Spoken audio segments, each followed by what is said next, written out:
Hello, Tamara Leach with Rebel News here, and I have just finished watching the testimony this morning for the Standing Committee on Canadian Heritage around the current media landscape in Canada.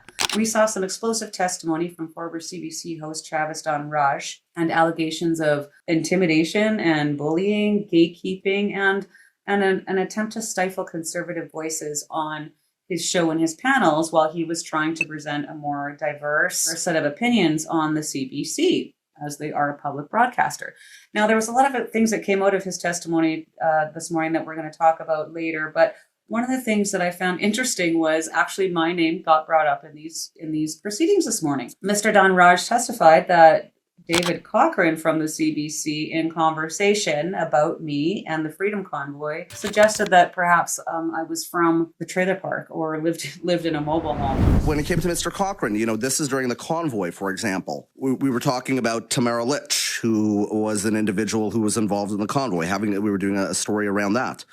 Off-the-hand remarks can be made at times. And I said, I think that she has a couple of different last names. People who live in trailers usually do. Okay, off-color remark.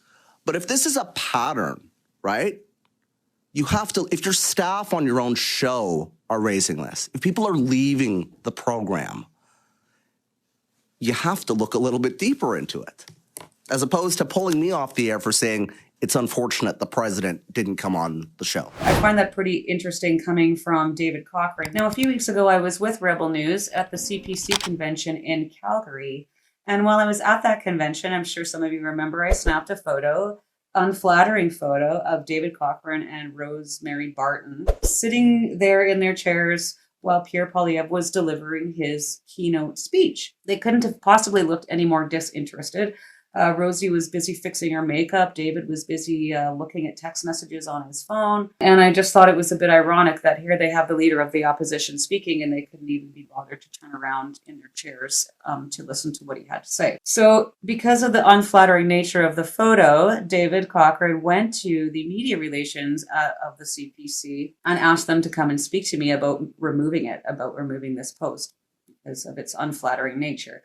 Which I did, actually. I don't normally do that type of thing, delete posts, but I did in that situation because she explained it to me very kindly in a very nice way that it was sort of a media courtesy, and so I deleted it. However, I find it a little ironic that he's so thin-skinned over a photo. And let's face it, the CBC doesn't publish very flattering photos of me or anyone from the Freedom Convoy, if we're being honest. And, he had his feelings hurt by it. So then here we have this gentleman dismissively suggesting that my opinion is completely worthless and I am of no value because he thinks I live in a trailer park. Now, even more concerning than that is, this is just a symbol of a greater problem. And this is what we saw in Ottawa when we were there with the Freedom Convoy. There is an element there that looks down upon working class Canadians. People that get their hands dirty for a living, and basically anyone that doesn't work at CBC headquarters or in Parliament itself. This is a huge, huge problem, and the root of a lot of causes that we see in Canada today, and a reason that, this frustrates a lot of people.